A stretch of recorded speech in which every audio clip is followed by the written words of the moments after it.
సబల భోజనాల పండుగ నిర్వహించడంలో సేవ ఆర్గనైజేషన్ వ్యవస్థాపకులు విజయరామ్ గారి హస్తం పెద్ద ఎత్తున ఉంది. ఈ నేపథ్యంలో ఆయన ఇక్కడ గడిచిన 3 రోజులుగా ఈ పండుగను పెద్ద ఎత్తున నిర్వహించడంలో తోడ్పాటు అందిస్తున్నారు. ఈ నేపథ్యంలో అసలు ఈ సబల భోజనాల పండుగ ఎందుకు ఆలోచన వచ్చింది, అసలు ఈ పండుగ ఉద్దేశం ఏంటి తెలుసుకునే ప్రయత్నం. సార్, ఈ సబల భోజనాల పండుగ అనేది ఎందుకు ఆలోచన వచ్చిందంటే ఏం చెప్తారు? అసలు ఈ ఆలోచన వెనుక ఉన్న ఉద్దేశం ఏంటి ప్రధానంగా? 75 సంవత్సరాల క్రితం మనం చూసుకుంటే మనం తిన్న భోజనం, మనం చూసిన ఈ వాతావరణం అన్ని ప్రతి ఇంట్లో ఉండిందే, కొత్తదేమి కాదు ఇది. 75 ఏళ్ళ క్రితం వెనక్కి వెళితే హరిత విప్లవం రాకముందు ప్రతి ఇల్లు ఇలాగే ఉండేది, ప్రతి ఇంట్లో వంటలు ఇలాగే ఉండేవి. మనం 3 తరాలు అంటే 75 సంవత్సరాలు 3 తరాలు బయటకు వచ్చినాయి. 3 తరాలు అయిపోయిందో చూసుకుంటే ఇన్ని ఆటిజం కేసులు, ఇంత హైపర్ యాక్టివిటీ, తర్వాత క్యాన్సర్లు, బీపీలు, షుగర్లు ఇవన్నీ వచ్చేసినాయి. ఇవన్నీ దేనికి వచ్చినాయి అందరికీ తెలిసిందే. మన భూమిని పాడు చేసుకున్నాం. భూమి పాడిన తర్వాత పంట పాడైపోయింది. పంట పాడైన తర్వాత మనం పాడయ్యాం కదా. ఇది మళ్ళీ తిరిగి ఇలాంటిది ఒకటి ఉంది అని తెలియజేయటానికి ఈ 18 ఏళ్ళ నుంచి చేసిన వ్యవసాయ విధానం ఏదైతే ఉందో, విత్తనాన్ని బ్రహ్మ సృష్టి, ఈ విత్తనాన్ని తీసుకొచ్చి సామాన్యులకి, అంటే రైతులు ఉన్నారు ఇక్కడ, రైతులతో పాటు వినియోగదారులు ఎక్కువ పిలిచాం భోజన పండగని. అంటే ఇది ఒక బిస్కెట్ లాంటిది. అందరికీ వస్తారు కదా, వచ్చినాక ఇక్కడ మాటలు, రైతుల అనుభవాలు, ఈ వాతావరణం, ఈ చేతు వృత్తులు అన్నీ చూస్తారు. చూసినాక ఇంత వాతావరణంలో ఆకలి వేస్తుంది, మధ్యాహ్నం భోజనం పెడుతున్నాం. భోజనం తిన్నాక వాళ్ళల్లో మానసికంగా, శారీరకంగా ఒక మార్పు మొదలవ్వాలి అనేది ఒక ప్రయత్నం. దాంట్లో భాగంగా గోవు లేకపోతే భూమి లేదు, గోవుతో నడయాడితే భూమి మనుగడ. అందుకని దీని వెనకాల ఒక విత్తనం, ఒక గోవు ఉంది. ఈ విధానాన్ని పాలేకర్ గారు చెప్పే, రాజీవ్ దీక్షిత్ గారు చెప్పేంత వరకు సామాన్య ప్రజలకు అర్థం కాదు కూడా. అందుకని తినిపిస్తే అర్థమవుద్ది అనే దాంట్లో పుస్తకాలు ఇవ్వట్లేదు, మేము పెద్ద పెద్ద లెక్చర్స్ ఇవ్వట్లేదు, పాఠాలేం చెప్పట్లా, భోజనం తినమంటున్నాం. తిన్నాక వాస్తవమైన పరిస్థితులు అర్థం చేసుకుంటారుగా, ఇది నిజమా కాదా, ఇది అబద్ధమా కాదా, బాగుందా లేదా. అంటే మీ శరీరాన్ని మీరు గమనించుకుంటే కడుపు ఉబ్బరం ఉండదు, గ్యాస్ లాగా ఉండదు, హైవే మీద స్మూత్గా కార్లు వెళ్తున్నప్పుడు ఎలా బాగుంటుంది ప్రయాణం, అలా ఉంటుంది మన శరీరం, అంత స్మూత్గా ఉంటుంది. ఇది అన్నిటికి కారణం మనం పూర్తిగా యాసిడిక్ ఫుడ్ తింటున్నాం, హైబ్రిడ్ విత్తనాలతో భోజనం చేస్తున్నాం కదా. దీనివల్ల మనకి ఒబిసిటీ, షుగర్లు ఇవన్నీ వచ్చినాయి. 75 ఏళ్ల క్రితం ఒబిసిటీ ఎవరికి ఉంది, డయాబెటిక్ ఎవరికి ఉంది, క్యాన్సర్ ఎవరికి ఉంది? ఇన్ని కార్పొరేట్ హాస్పిటల్ ఎక్కడున్నాయి ఆ సమాజంలో ఆ రోజుల్లో? తాత ఉన్నప్పుడు ఇవన్నీ ఉన్నాయా? తాత ఉన్నంత గట్టిగా నానున్నాడా? మన నాన్న ఉన్నంత గట్టిగా మనం ఉన్నామా? మనం ఉన్నంత గట్టిగా మన పిల్లలు ఉన్నారా? మీరే ప్రశ్నించుకోండి. మీ మనవడి పరిస్థితి ఏంటి భూమి మీద? అది నా ప్రశ్న. దీనికి జవాబు చెప్పండి. ఇది విజయరామ్ పని కాదు, వీళ్ళందరి పని కాదు, మీ అందరి పని, అన్నం తినేవాడి పని ఇది. ఎవరికి వాళ్ళు ఇది ప్రచారం చేయాలి, ఎవరికి వాళ్ళు మేల్కొనాలి. మీ ఇంటి పంటలు మీరు పండించుకు తినండి, అన్నింటికి బజార్ మీద ఆధారపడక్కర్లేదు. మేము ఇక్కడ ఇది వ్యవసాయానికి సంబంధించిన క్లాసులు కాదు కాబట్టి చెప్పట్లా. 1 ఎకరంలో 3 లక్షల ఆదాయం నమూనా ఉంది నా దగ్గర. ఉప్పు తప్ప అన్నీ పండిస్తాం దాంట్లో. ఇవన్నీ నేర్పాలి. ఇది ఎవరికైనా నచ్చిందనుకోండి, ఈ భోజనం ఇదంతా. విశాఖపట్నం జిల్లాలో ఎవరైతే రైతులు ఉన్నారో, మా రైతులు, ఆ రైతుల నంబర్లు ఇస్తున్నాం. వాళ్ళ దగ్గర బియ్యం, పప్పులు, నూనెలు కొనుక్కు తెచ్చుకోండి. ఎప్పుడైతే మార్పు మొదలైందో వాళ్ళ పొలాల్ని ఇలా బాగు చేసుకోమని చెప్తున్నాం మేము. దీని వెనక, ఈ సభల వెనక మన అగ్రికల్చరు, మన కల్చరు, ఏది ముందు వచ్చింది చెప్పండి? కల్చర్ ముందు వచ్చిందా, అగ్రికల్చర్ ముందు వచ్చిందా? అగ్రికల్చర్ ముందు, పంట తర్వాతే సంస్కృతి. సంస్కృతి ముందుంటే అసలు పంట లేకపోతే సంస్కృతి ఎక్కడి నుంచి వస్తుంది? భారతదేశంలో ముందు ఉన్నది, అనాదిగా ఉన్నది వ్యవసాయం. వ్యవసాయం తర్వాత సంస్కృతి వచ్చింది కదా. అందుకనే మనం వీటిల్ని కాపాడుకోవడం అని చెప్పడం దీని యొక్క ఉద్దేశం. ఇప్పుడు కాలానికి బట్టి మన వంటలు ఉన్నాయి కదండి, కాలాన్ని బట్టి వంటలు ఉన్నాయి లేవా? ఇప్పుడు ఉగాది వచ్చిందండి, ఉగాది వస్తే ఉగాదికి ఏం తినాలి అనే దాంట్లో పచ్చడిలో ఏమేమి రుచులు ఉన్నాయి, అవన్నీ పంట వస్తేనే సంస్కృతి ఉంది. పంటే రాకపోతే సంస్కృతి ఎక్కడి నుంచి వచ్చింది? అందుకని పంటను కాపాడుకుంటే ఆటోమేటిక్గా సంస్కృతి కాపాడుకుంటాం. సంస్కృతిలో మూలమైంది మన గోవు, ధర్మానికి మూలమైంది గోవు సంతతి. ఇవన్నీ దీని వెనక చెప్పటం ఒక ఇది. రెండోది, 75 ఏళ్లలో మన 3వ తరం. మనం కానీ జరిగితే పక్కకి ఇప్పుడున్న పిల్లలకి తాత ఏం పని చేశాడో తెలుసా? మీ మన తాతలు ఏం పని చేశారో మన మనవాళ్ళకి తెలుసుద్దా? తెలుసా? తెలియదు. మరి ఇదంతా ఎవరు చెప్పాలి? వారధిగా మనమే ఉండాలి. మనం కానీ చెప్పకపోతే పెద్ద నేరం చేసిన వెళ్ళినోళ్ళం అవుతాం మనం నెక్స్ట్ తరానికి. అందుకని మనం ఆ తరానికి ఈ తరానికి మనం ఒక బ్రిడ్జి లాంటి వాళ్ళం.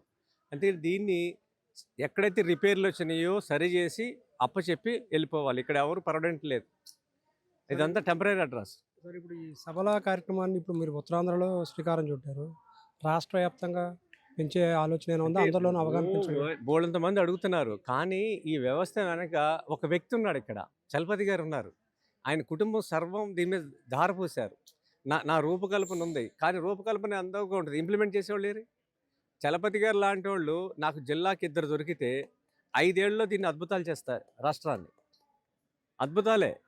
కానీ అలా నిలబడే కట్టుబడి ఉన్నవాళ్ళు కాదు. వాళ్ళ భార్య కట్టుబడి ఉంది, వాళ్ళ అమ్మాయి కట్టుబడి ఉంది, ఆయన కట్టుబడి ఉన్నాడు, వాళ్ళ స్టాఫ్ కట్టుబడి ఉంది. సత్యనారాయణ గారు, రత్నం గారు, వీళ్ళందరూ ఏంటంటే మూల స్తంభాలు సభలకి. ఎవరికి వాళ్ళు చేసుకుంటూ వచ్చారు. శ్రీనాథ్ ఉన్నాడు, తర్వాత పేర్లు నాకు తెలియదు, 100 మంది ఉన్నారు దీని వెనక. ఇక్కడ ఎందుకంటే ఇక్కడ మీకు కళలు అనేది ఇక్కడ ఎక్కువ. ఉత్తరాంధ్రలో ఈ నేల, ఈ మట్టి, ఈ గాలిలో ఆదిపట్ల నారాయణదాస్ ఉన్నారు కదా, తెలుసా మీకు? హరికథా ప్రథమహుడు ఆయన ఇక్కడ పుట్టినాయనే కదా. కళలు అనేది ఎక్కువ. ఆ కళలే దీని వెనక. ఇప్పుడు ఒక బుట్ట అల్లుతున్నారు, ఒక ఎద్దుగాన ఆడుతున్నారు, అక్కడ ఒక వరి కంకులు కుట్టిస్తున్నారు. ఇవన్నీ వేరే జిల్లాలో ఎందుకు లేవు? ఇక్కడ బతికున్నాయి అవి. ఇక్కడ చేసే త్వరగా చైతన్యం అవుతారు. అందుకని ఇక్కడ మనం అవన్నీ కాపాడుకుంటున్నారు. కాబట్టి మనం ఇప్పుడు పాలేకర్ సిస్టాన్ని, రాజీవ్ దిశ గారు చెప్పిన కల్చర్ని మన విత్తనంతో ముడిపెట్టి వాళ్ళకి చొప్పించడమే దీని యొక్క ఉద్దేశం, సభల ఉద్దేశం. సరే ఇప్పుడు సభలకి మీరు ఊహించిన దానికంటే కూడా ఎక్కువ మంది రావడం జరుగుతుంది. ఈరోజు చూస్తే కనుక దాదాపుగా 1000 మంది వస్తున్నారు. మీరు దాదాపుగా ఒక 2-3 వేల మంది, మ్యాక్సిమం 5,000 మంది అనుకుంటే దానికి 3 రెట్లు రావడం జరిగింది.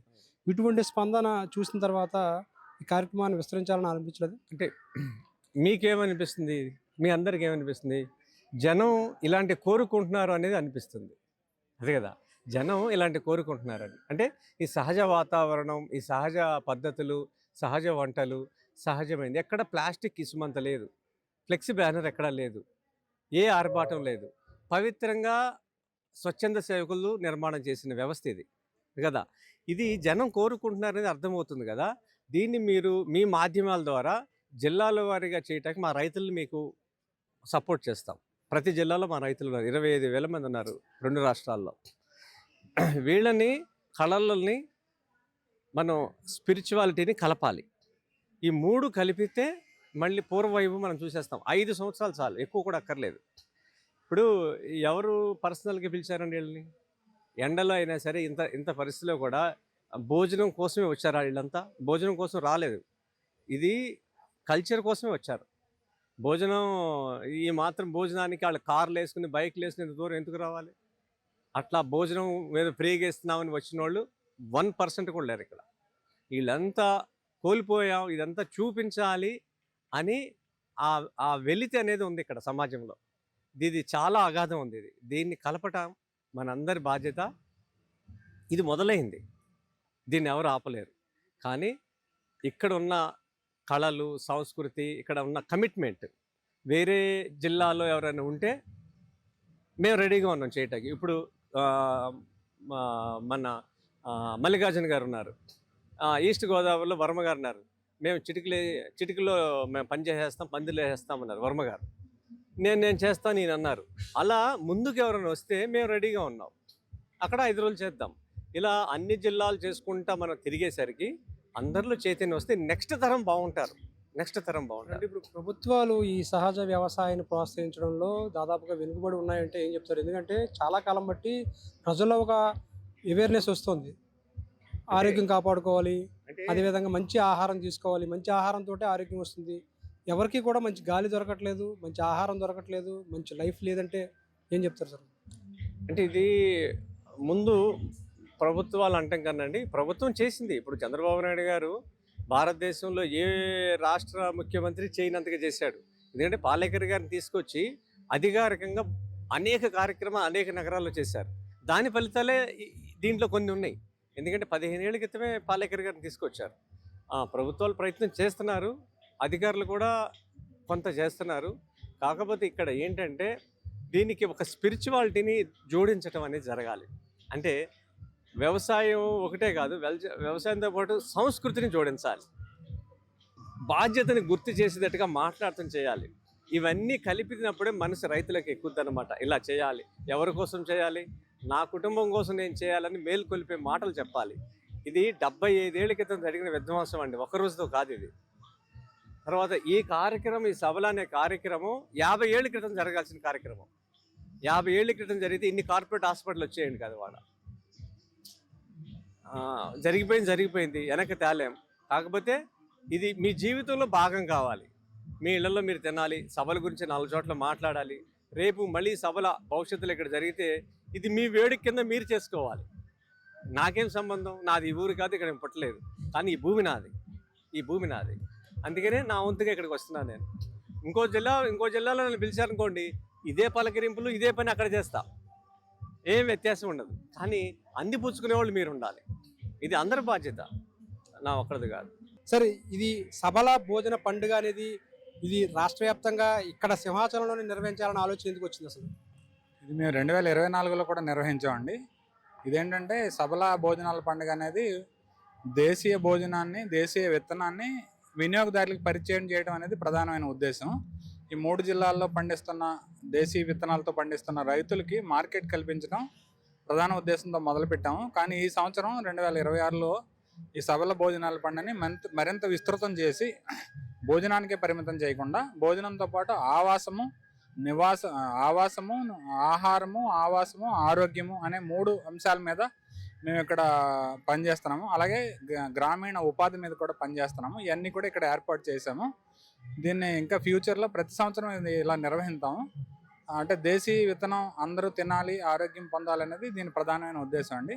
మా గురుగారు విజయరామ్ గారు ఆధ్వర్యంలో ఈ కార్యక్రమాలు గత 4 ఏళ్ళుగా మేము నిర్వహిస్తున్నామండి. సార్, అంటే ఇప్పుడు సభల భోజన పండుగ అంటే అందులో ఏం పెడుతున్నారు?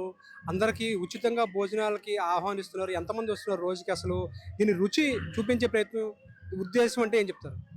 అంటే ఈ దేశీ భోజనాలు అంటే దేశీ విత్తనంలో సారం, శక్తి అన్నీ ఉంటాయి. మన జబ్బులను నివారించే గుణం ఉంటుందని తెలియజెప్పడానికే ప్రధానంగా ఇక్కడ 50 రకాల వరి విత్తనాలు, బియ్యంతో భోజనాలు పెడుతున్నాం. అంటే నవారా అనేది షుగర్ని కంట్రోల్ చేస్తుంది. అలా రకరకాలు ఉంటాయన్నమాట. కులాకార్ అనేది ఉంటుంది, ప్రెగ్నెంట్ లేడీస్లో రక్తహీనతను పోగొడుతుంది. ఇవన్నీ మనం జనానికి తెలియజెప్పడం ద్వారా వాళ్ళ ఆరోగ్యాన్ని కూడా మనం రక్షించవచ్చని విజయరామ్ గారి సంకల్పంతో ఈ కార్యక్రమం చేస్తున్నామండి. దాని ద్వారా ఏంటంటే ఈ పండించిన రైతులకు కూడా మెరుగైన ఆదాయం వస్తుంది. తర్వాత వ్యవసాయ అనుబంధ పరిశ్రమలను కూడా ఇక్కడ మేము ప్రోత్సహించున్నాం. దానివల్ల ఏంటంటే ఉపాధి దొరుకుతుంది అనమాట మన కుర్రోళ్ళకి, వీళ్ళందరికీ కూడాను. అందుకని ఈ కార్యక్రమాన్ని ఇంత పెద్ద ఎత్తున చేస్తున్నామండి. ప్రస్తుతానికి అయితే మొదటి రోజు ఒక 2500 మంది వచ్చారు. రెండో రోజు ఒక 4000 వరకు వచ్చారు. ఈవేళ 10 నుంచి 15,000 మంది ఉంటారని అంచనా అండి. మేము ఏర్పాట్లు అయితే 5,000 మందికి చేసాం, కానీ 10,000 మంది వరకు కూడా పెట్టడానికి ఈవేళ మళ్ళీ పెంచాము. ఇప్పుడు 10,000 మంది వరకు పెట్టగలుగుతాం. ఉచితంగా భోజనం పెడుతున్నామండి.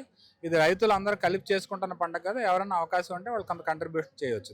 అంటే ఉచితంగా భోజనాల్లో ఏమేమి పెడుతున్నారు సార్? వాళ్ళకి ఏమేమి ఉత్పత్తుల్ని రుచి చూపించే ప్రయత్నం చేస్తున్నారు? వాళ్ళకి ఏమైనా అవగాహన కల్పించే ప్రయత్నం చేస్తున్నారా? ఈ ప్రధానంగా దేశీ బియ్యం అండి. బియ్యంతో పాటు సహజంగా పండించిన కూరగాయలు కూడా ఇక్కడ మేము వీళ్ళందరికీ కూరల్లో వండి పెడుతున్నాము. అలాగే ప్రధానంగా ఇక్కడ పురాతనమైన పాత్రలు, మనం గతంలో వాడుకునే పాత్రలన్నింటినీ తోటి భోజనాలు వండుతున్నాం. ఇక్కడ ఇతర పాత్రలను కట్టెల పొయ్యి మీద కూడా వండి ఇక్కడ పెడుతున్నామండి. తర్వాత వీటిలో ఏ విధంగా కెమికల్స్ వాడకుండా చక్కటి ఆవు నూనె, చక్కటి కుసుమ నూనెతోటి వంటలు వండుతున్నాము. ఇది దీనివల్ల ఏంటంటే ఆరోగ్యం మెరుగుపడుతుంది అనమాట. తిన్న వాళ్ళకి చాలా లైట్గా చక్కగా ఉంటుంది. అందువల్ల ఇలా వండుతున్నాం అండి. సార్, సభల భవిష్యత్ కార్యాచరణ ఏంటంటే ఏం చెప్తారు? సభల అనే పేరు ఎందుకు పెట్టారు అసలు? సబల అనేది కామధేనువు యొక్క బిడ్డ అండి. సబల అనేది సమృద్ధి అన్నమాట. అప్పట్లో ఎంతమంది వచ్చినా సబల వాళ్ళకి భోజనం అందజేసేది. అందుకని సబల అనే భోజనం పేరు పెట్టాము. తర్వాత భవిష్యత్ కార్యాచరణ అంటే ప్రతి సంవత్సరం కొనసాగుతుందండి. గర్భిణీ స్త్రీలకి ఇక్కడ మేము కులాకార బియ్యాన్ని అందజేయడం, తర్వాత వాళ్ళకి సీమంతం చేయడం వంటి కార్యక్రమం కూడా కొత్తగా మొదలుపెట్టాం. ఇంకా రేపటి నుంచి కూడా మేము కొత్త కార్యక్రమం ఏంటంటే కొన్ని గ్రామాల నుంచి మేము దీన్ని వచ్చిన రైతులను కూడా ఈ సహజ వ్యవసాయం వైపు ప్రోత్సహించడానికి ప్రయత్నం చేస్తున్నామండి. దానికి కూడా ఒక కార్యాచరణ తయారు చేసాం. విత్తనాలు, దానికి అవసరమైన కషాయాలన్నీ కూడా మేము అందజేస్తాం. పండిన పంట మేము తీసుకుంటాం. దానివల్ల ఏంటంటే ఎక్కువ ఆదాయం వస్తుంది. ఖర్చు అంటే ఉత్పత్తి వ్యయం చాలా తగ్గుతుందండి. ఈ కార్యక్రమం వినండి. సార్, ఈ పండగ యొక్క ఉద్దేశం ఏంటి? ప్రజల నుంచి ఎలాంటి స్పందన వస్తుందంటే ఏం చెప్తారు? ఈరోజు ఈ పండుగ రోజుకి 5,000 అనుకున్నాము, కానీ ఈరోజు చూస్తే 10,000కు పైగా జనం వచ్చారు. ఏ ఒక్కరికి ఆపకుండా భోజనం పెడదామనే ఆలోచనతో సేవ్ సంస్థ వ్యవస్థాపకులు విజయరామ్ గారు, అలాగే ఇక్కడ సంకల్ప ఆర్ట్ విలేజ్ నుంచి మన చలపతిరావు గారు, తులసి నేచురల్ నుంచి సత్యనారాయణ గారు, మిలెట్స్ రాంబాబు గారు, వీళ్ళంతా కూడా ఒక పెద్ద ప్రయత్నం చేస్తున్నారు. ఈరోజు సబలా భోజనాలు సక్సెస్ అయ్యాయి అంటే వీళ్ళ నలుగురు కృషి అవసరం. అంతేకాకుండా చాలా పెద్ద ఎత్తున ప్రకృతి ఆధారంగా పంటలు పండిస్తున్న రైతులంతా వచ్చి ఈ సబలా ఆ పండుగకి ఆహార ఉత్సవానికి చేతిస్తున్నారు. ఏదైతే కామధేను బిడ్డ సబలా ఉందో, సబలా ఏదైతే సైనికులకి 1 గంట వ్యవధితో కొన్ని వేల మందికి ఆహారం వండిపెట్టిందో, అదే విధానాన్ని ఆ పండగని అప్పటి 10,000 సంవత్సరాల కింద పంటలు పండించిన గింజలను అప్పుడు ఏదైతే గంగాళాలతో వండారో అలాగే గంగాళాలతో వండి ఇక్కడ వార్చి భోజనం పెడుతున్నారు. ఇది చాలా గొప్ప పెద్ద కార్యక్రమం. ఇంత పెద్ద పండుగ కార్యక్రమంలో నేను కూడా భాగస్వామి అవడం నా ఆనందంగా ఫీల్ అవుతున్నాను. సబలా భోజనాల పండుగ ఏర్పాటు చేయాలని కానీ, ప్రజలందరినీ పిలిచి ఉచితంగా వీళ్ళందరికీ కూడా భోజనం పెట్టాలని కానీ ఎందుకు అనిపించింది సార్? ప్రధానంగా ఇది సబలా భోజనాలు వెనకున్న ఆంతర్యం ఏంటంటే, ఏదైతే మనం 10,000 సంవత్సరాల కింద ఆహార పదార్థాలు ఉన్నాయి, ఏదైతే విత్తనాలు ఉన్నాయి, ఏదైతే అడవి నుంచి విత్తనాలు తెచ్చి వ్యవసాయం మొదలెట్టామో ఆ రోజుల్లో చేసిన భోజనాల వల్ల అందరూ ఆరోగ్యంగా హాయిగా 100 ఏళ్ళు బతికారు. 100 ఏళ్ళకి పైగా కూడా బతికిన వాళ్ళు ఉన్నారు. ఇప్పుడున్న కాలంలో అట్లాంటిది లేదు. అందుకనే వంటలు ఎలా వండాలి అన్నది నేర్పుతున్నారు, ఏ వంటని ఎలా తినాలి అన్నది నేర్పుతున్నారు, ఆ వంట తినటం వల్ల ఎట్లాంటి ఆరోగ్యం వస్తుంది అనేది ఇద్దరు ఎక్స్పర్ట్లు వివరిస్తున్నారు. సో ఈ విధానం ప్రపంచానికి అవసరం. ప్రధానంగా మన దేశంలో ఏదైతే గ్రీన్ రెవల్యూషన్ అనే పేరుతో భూమిని సర్వనాశనం చేశామో, ఆ సర్వనాశనం అయిన భూమిని మళ్ళీ పునరుజ్జీవింపజేయడానికి, భూమి పునరుజ్జీవం కోసం, అన్ని జీవుల్ని కాపాడటం కోసం, రైతు నేస్తాలను కాపాడటం కోసం ఈ ప్రయత్నం అయితే విజయవంతం అవుతుందని అవ్వాలని మేము కోరుకుంటున్నాం. రాష్ట్ర వ్యాప్తంగా కూడా ఈ కార్యక్రమాన్ని నిర్వహించే ఆలోచన ఉంది. ఈరోజు విజయరామ గారు ఏమంటున్నారంటే, ఇక్కడ ఆకుల చలపతిరావు ఫ్యామిలీ ఏదైతే నిలబడి తన భార్య తన కూతురు కూడా నిలబడి ఈ సబలా భోజనాలు విజయవంతం కృషి చేశారో, అలా తన అభిమానులు అన్ని జిల్లాలలో కూడా సహకరించాలని, వాళ్ళంతా సహకరిస్తే దేశమంతా కూడా ఈ సబలా భోజనాల పండుగ నిర్వహిస్తాను అని చెప్పేసి విజయరామ్ గారు ముందుకు వచ్చారు. అయితే దీన్ని ఇంకా ముందుకు తీసుకెళ్ళడానికి చాలామంది మిత్రులు రావాల్సి ఉంది. ఆ వచ్చే వాళ్ళతో ఈ భోజనాల పండుగ అన్ని జిల్లాలలో అన్ని రాష్ట్రాల్లో కూడా నిర్వహించడానికి ఒక ప్రయత్నం అయితే జరుగుతూ ఉంది. ప్రకృతి వ్యవసాయం మీద అవగాహన ఉన్నప్పటికీ కూడా, అదేవిధంగా సహసిద్ధంగా పండించిన పంటలు తినాలన్నా కూడా దాని గురించి పూర్తిగా అవగాహన ఉండదు. ఆ అవగాహన కల్పించడం కోసమే ఈ సబలా భోజనాల పండుగ నిర్వహిస్తున్న కాకినాడ నుంచి వచ్చిన వాలంటీరు కృష్ణయ్య ఉన్నారు. ఆయనతో మాట్లాడదాం. సార్, ఈ భోజనాల పండుగలో ఏమేమి వడ్డిస్తున్నారు, వాటి యొక్క ఉపయోగాలు ఏంటంటే ఏం చెప్తారు?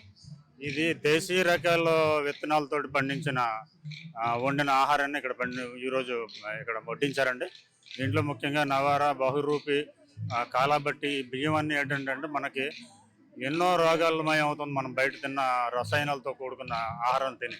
ఇవి పూర్తిగా స్వదేశీ ఆవు తాలూకా స్వదేశీ ఆవుతోటి ఈరోజు ఇక్కడ ఆవు మూత్రం, ఆవు పంచత్వం ఇవన్నీ తోటి ఇక్కడ పండించిన పంటలని ఇక్కడ ఈరోజు వండడం జరిగింది. దాంట్లో ఈ ఆహారాన్ని మనం తింటే మనకి శరీరంలో ఉన్న పూర్తి రోగాలు నయమవుతాయని ఒక నమ్మకం ఉందండి అందరి దగ్గర. అది బాగా పెరిగింది. ఇప్పుడు మీరు వండించిన రైస్ ఏదైతే ఇప్పుడు వండి వార్చిన రైస్ అంటే 75 సంవత్సరాల క్రితం ఏ విధంగా ఇత్తడి పాత్రలో వండేవారో అదే విధంగా ఇక్కడ వండుతున్నారు. ఈ నేపథ్యంలో ఒక్కొక్క దాని గురించి దాని యొక్క సూక్ష్మంగా చెప్పగలుగుతారా? అంటే దాని ఉపయోగాలు ఏంటి, దేనికోసం అది తింటే ఏం ఆరోగ్యం వస్తుంది?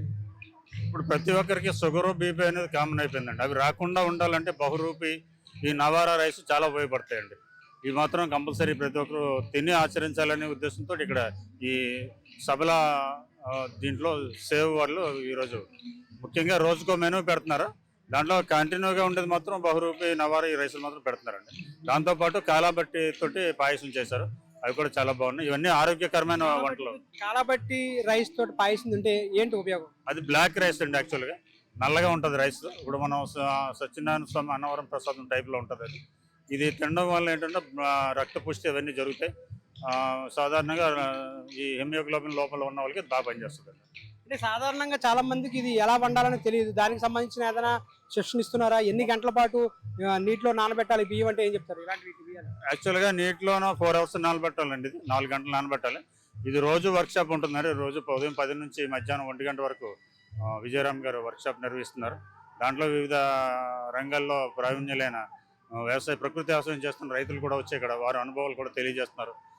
సత్యనారాయణ గారు, తులసి నేచురల్స్ వీళ్ళందరూ వచ్చి ఇక్కడ, ఆకుల చలపతిరావు గారు అందరూ వచ్చి ఇక్కడ చెప్తున్నారండి. రోజు ఊహించిన దానికంటే ఎక్కువ స్పందన లభించింది. అంటే ఈ భోజనాలు, ఉచిత భోజనాలు పెట్టడం వల్ల, అదేవిధంగా ఇక్కడ ఈ ప్రకృతి సహసిద్ధంగా పండించిన పంటలను తినడానికి ఆసక్తి చూపించి వాళ్ళు వచ్చారంటారు. ఎలా అంటారు? లేదు, ఖచ్చితంగా ఇది ప్రకృతి వ్యవసాయంతో పండిన ఆహారం తిందామని, రుచి చూద్దామని, ఇది ఎలాగుంటుందో దీన్ని కూడా మనం ఆచరణ చేద్దామని చాలా మంది వచ్చారండి. ఎవరో ఇదేం వేరే ఉద్దేశంతో రాలేదు అందరూ. మేడం, మీరు ఎక్కడి నుంచి వచ్చారు? విశాఖపట్నం. విశాఖపట్నం. ఎక్కడ ఏరియా? కుర్మన్పాలెం. ఎలా ఇప్పుడు ఈ సభల భోజనాల గురించి ఎలా తెలిసింది మేడం మీకు అసలు? ఈయనకి తెలిసిన మనిషి ఉన్నారు, ఆయన చెప్పారు. ఎలా అనిపించింది అంటే ఇప్పుడు మనం సాధారణంగా మన ఇంట్లో తింటే వైట్ రైస్ తింటాము. మామూలుగా మనం ఆర్గానిక్ కాకుండా కెమికల్స్తో కూడిన ఫుడ్ తింటున్నాము. ఇప్పుడు ఇది ఆర్గానిక్గా పండించిన దేశీ గోవాతో మూత్రంతో వాటితో పండించిన ఆహారం తినడం ఎలా అనిపించింది మేడం?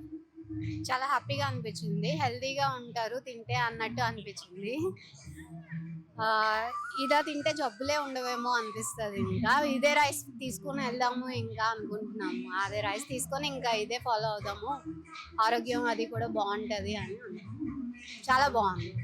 ప్రతి సంవత్సరం ఇక్కడ అవుతుంది, కానీ ఇలాంటి ఫుడ్ ఎప్పుడో మన తాతల తండ్రుల క్రితం, ఎప్పుడో యుగాల క్రితం ఫుడ్ ఇలాంటి దొరకడం మన అదృష్టం.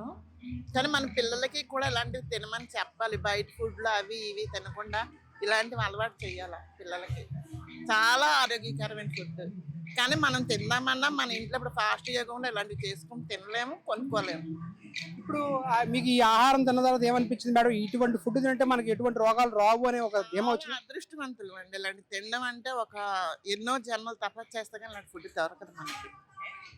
అంత మంచి ఫుడ్ కానీ మనం ఈ రోజుల్లో మనం తినలేము.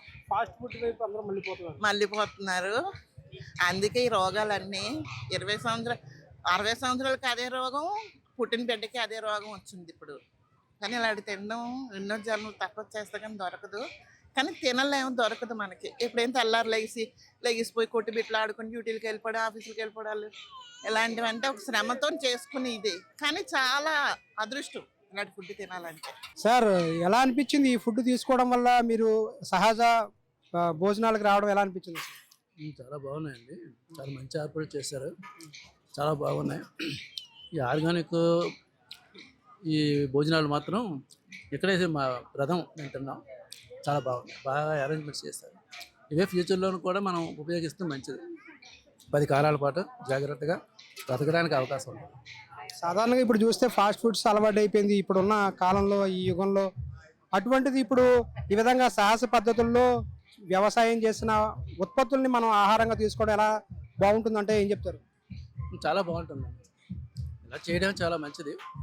ఆ ఫాస్ట్ ఫుడ్లు అడగట పరిగెట్టే బదులు ఇది చేసుకోవడం చాలా మంచిది. అంటే 10 కాలాల పాటు చల్లగా ఉండాలంటే మాత్రం ఫుడ్ బెటర్.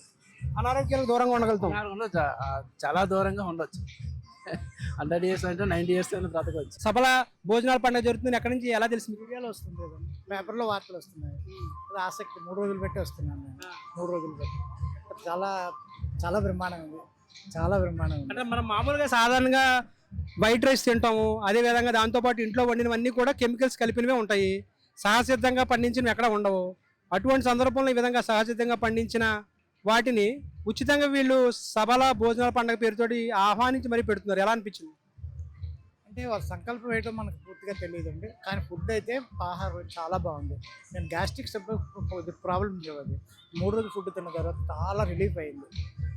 షుగరు అంటే మెయిన్ షుగర్ కూడా రిఫ్లెక్స్ అవుతుందని ఆశ మీద వచ్చాను నేను. షుగర్ టెస్ట్ చేసుకోలేదు, కానీ గ్యాస్ట్రిక్ కొన్ని తేలిగ్గా అనిపించింది. చాలా తేలిగ్గా అనిపించింది 3 రోజులు తిన్నా. నిన్న మొన్న ఇవాళ చాలా హ్యాపీ అనిపించింది. ఆరోగ్యం మెరుగుపడుతుంది నాకు అనిపించింది. చాలా మెరుగు అనుభవపూర్వకంగా చెప్తున్నారు. ఓకే, ఎలా అనిపించింది అమ్మా ఇప్పుడు మీకు సహజసిద్ధంగా పండించిన పంటలు ఇవన్నీ వ్యవసాయ ఉత్పత్తులన్నీ కూడా గోవు మూత్రంతో అది వాటితో చేసినవి, సో అది ఎరువులుగా వాడినవి, కెమికల్స్ ఎక్కడ వాడకుండా పండిన పంటలు ఇవన్నీ ఎలా అనిపించింది అసలు ఇలాగా సహజసిద్ధంగా పండిన పంటలు తినడం? యాక్చువల్గా మన సంస్కృతి ఇది కదా. లైక్ ఇప్పుడు వచ్చిన ఫుడ్ అంతా పొల్యూటెడ్ ఫుడ్, దానివల్లే హెల్త్ ఇష్యూస్ అన్నీ వస్తున్నాయి. సో ఇది ఇంకా ఉంది, మన ఇండియాలో కల్చర్ ఉంది అనేసి ఈ సబలా ప్రోగ్రామ్ వల్ల మనకి తెలిసింది. సో దట్ ఏంటంటే ఇది మనం ట్రాన్స్ఫర్మేషన్, లైక్ ఇప్పుడైనా సరే మారి మనం మంచి ఫుడ్ తింటే ఆ ఫ్యూచర్ బాగుంటుంది, ఫ్యూచర్ జనరేషన్. మీ అమ్మాయికి కూడా అలవాటు చేస్తున్నారా, చూపించే ప్రయత్నం చేస్తున్నారా? ఆల్రెడీ మా ఇంట్లో అన్నీ ఆల్మోస్ట్ ఇవేనండి, లైక్ అన్నీ ప్యూర్గా తినేవే. సెసమీ ఆయిల్, దెన్ నట్స్తో కూడా అన్ని డ్రై ఫ్రూట్స్ పెట్టడం అన్నీ, అంటే లైక్ నేచురల్ ఫుడ్ ఎక్కువ నేను ప్రిఫర్ చేస్తాను. సో దట్ ఏంటంటే మాకు అలవాటే. నిన్న లేదు మొన్న ఫస్ట్ రోజు 800 మంది మాత్రం వచ్చారు. మా ఎక్స్పెక్టేషన్ నిన్న 1500 2000 వస్తారు అనుకున్నాం, 4500 మంది వచ్చారు. ఇది యూట్యూబ్లో ప్రచారాలు, పేపర్ ప్రచారాలు, మీ మీడియా ప్రచారాలు అన్నీ గట్టిగా ఉండడం వల్ల ఈ అవేర్నెస్ బాగా వచ్చింది పబ్లిక్లో. ఇవాళ కనీసం మీకు ఒక 8000 మంది ఈజీగా ఉంటారు, ఎందుకంటే 6000 మంది వరకు మేము టోకెన్లు ఇవ్వడం జరిగింది. తక్కిన వాళ్ళకి ఏదో ఫుడ్ పెడదామని లోడ పంపించాము. సో ప్రజల్లో ఎక్కువ స్పందన లభించింది, ఎక్కువ చాలా ఊహించిన దానికన్నా డబల్ కూడా కాదు, 3-4 టైమ్స్ లాగా వచ్చేస్తుంది. మరి రేపు సెలవు, జనాలు రేపు కూడా ఒక 8000-10,000 వరకు వచ్చే అవకాశం ఉంది. ఈ సభలో వాళ్ళకి మనం ఎంతో రుణపడి ఉన్నాం. యాక్చువల్లీ ఇంతమందిని కంట్రోల్ చేస్తూ ఇలా భోజనాలు పెట్టి పంపిస్తున్నారు అంటే, వీళ్ళు ఆర్గానిక్ అంటే ఏంటో ఆర్గానిక్ అనుకుంటున్నారు. ఆర్గానిక్ రైస్లు ఒక 5-6 రకాల రైస్ భోజనం పెడుతున్నారు. వీళ్ళు టేస్ట్ చూసి కొనుక్కోమంటున్నారు. మీకు ఈ విధంగా పనికొస్తున్నాయి అనేది డాక్టర్ల చేత కూడా చెప్పిస్తున్నారు, మన ఆయుర్వేదిక్ డాక్టర్ల చేత. సో అవన్నీ విన్న తర్వాత పబ్లిక్లో బాగా అవేర్నెస్ వచ్చిందన్నమాట. ఇగో షుగర్కి ఈ రైస్ వాడండి, మీకు ప్రెగ్నెంట్ ఉన్న లేడీకి ఈ రైస్ వాడితే, ఈ రైస్తో పాటు గీటు అదే మన ఏటు నెయ్యి, ఆ నెయ్యి వాడితే ఆ పుట్టబోయే బిడ్డకి బ్రెయిన్ బాగా ఇంప్రూవ్ అయ్యి మంచి తెలివైన పిల్లలు పుడతారు మన వివేకానంద లాగా అని చెప్పేసి వాళ్ళు చెప్పడం జరిగింది మీటింగ్లో. సో అలాగే ఇవన్నీ విన్న తర్వాత జనాల్లో మంచి అవేర్నెస్ వచ్చింది. ఇక్కడ మనం చూసుకోవచ్చు, అంటే చాలా మంది ఫ్యామిలీలతో వచ్చారు, చిన్న చిన్న పిల్లల్ని తీసుకుని వచ్చి ఇక్కడ ఈ సభలా కార్యక్రమంలో పాల్గొనడం జరుగుతుంది. చిన్న పిల్లలు సైతం ఇక్కడ ఈ సభలా కార్యక్రమంలో భోజనాలు తీసుకుంటున్న పరిస్థితి. చాలా బాగుంది. ఇన్స్టాలో ఇది వైరల్ అయిన తర్వాత మేము చూసి పిల్లలకు కూడా తెలియాలి కదా, మన ఫస్ట్ నుంచి ప్రకృతి వ్యవసాయం అనేది ఎలా అనేది పిల్లలకి తెలిసేలా చేద్దామని చెప్పి తీసుకొచ్చానండి. పిల్లలు కూడా చాలా ఇంట్రెస్టింగ్గా తింటున్నారు, బాగుంది అని అంటున్నారు. మామూలుగా మీరు ఇంట్లో పెట్టే ఫుడ్ చూస్తే కనుక పిల్లలు మారం చేస్తారు, తినడానికి ఇబ్బంది పెడుతుంటారు. ఇక్కడ ఇబ్బంది పెట్టడానికి వీళ్ళు ఏమైనా తినాలని అనడం కానీ ఏమైనా జరిగిందా? లేదండి, వచ్చిన వెంటనే బాగుంది అని చూడండి, పిల్లల ప్లేట్స్ కూడా ఖాళీ అయ్యాయి. చాలా ఇంట్రెస్టింగ్గా ముందు వీళ్ళు ఏంటంటే ఇంట్రెస్ట్గా చూపించారు ఫస్ట్ వెళ్దాము అనేసి. తర్వాత వాళ్ళకి ఏంటి తెలియాలి, మనం ముందు ఇప్పుడు ఇదంతా హైబ్రిడ్ అయిపోయింది, మనం తినే ఫుడ్ కూడా చాలా హైబ్రిడ్, కానీ ఇది ఇక్కడ ఉన్నది కాదు, అలా కాదు, అన్ని మినరల్స్ అన్నీ కూడా ఉన్నాయి ఇందులోని. దానివల్ల మనకు తెలియాలి, పిల్లలు కూడా ఎంకరేజ్ చేయాలి, వాళ్ళకి కూడా ఏంటి ఎలా అవుతుంది ఏంటి జరుగుతుంది అనేసి నేను ఇలా తీసుకొచ్చానండి. నువ్వు తిన్నావా తల్లి? ఎలా ఉంది? బాగుందా? ఏం తిన్నావు నువ్వు? చెప్పు, ఏ రైస్ తిన్నావు? అది పెరుగన్నం తిన్నావా? చెప్పు, గట్టిగా చెప్పు. పెరుగన్నం తిన్నాను. బాగుందా? బాగా నచ్చిందా? నచ్చింది. నీకు నచ్చిందా? నచ్చింది. ఇక్కడ మనం చూసుకోవచ్చు, అంటే చాలా మంది ఈ విధంగా చిన్న పిల్లల్ని తీసుకొచ్చి ఈ సహజ ఉత్పత్తులతో తయారు చేసిన వంటకాలని, అదేవిధంగా ఆహారాన్ని పిల్లలకు కూడా అలవాటు చేయాలనే ఉద్దేశంతో చాలా పెద్ద ఎత్తున ఈ సభల భోజనాల పండుగను నిర్వహిస్తున్న నేపథ్యంలో అందరూ కూడా, అంటే ఉత్తరాంధ్ర జిల్లాల నుంచి పెద్ద ఎత్తున ప్రజలందరూ కూడా ఈ భోజనాలకు వస్తున్న పరిస్థితి. ఇందులో భాగంగానే ఆర్గానిక్ ఫుడ్గా దాదాపుగా ఎన్నో రకాలు, అంటే ఈ రైస్లో దాదాపుగా చాలా రకాలు ఉన్నాయి. ఈ రకాల రైస్ అన్నింటిని కూడా వడ్డించి స్వయంగా వాళ్ళందరికీ కూడా అందించే ప్రయత్నం చేస్తారు. ఇందులో భాగంగానే ఆరోగ్యంగా ఉండాలి అంటే మంచి ఆహారం తీసుకోవాలి, మంచి ఆహారం ఉండాలంటే సహజ ఉత్పత్తులైన ఆహారాన్ని తీసుకోవాలనేది వీరి నినాదం కనిపిస్తుంది. ఇందులో భాగంగానే ఈ సభల భోజనాల పండుగ అయితే ఇక్కడ చాలా పెద్ద ఎత్తున కొనసాగుతుందని చెప్పుకోవచ్చు. వీడియో సాయితో కలిసి వినాయకరావు, విశాఖపట్నం నుంచి.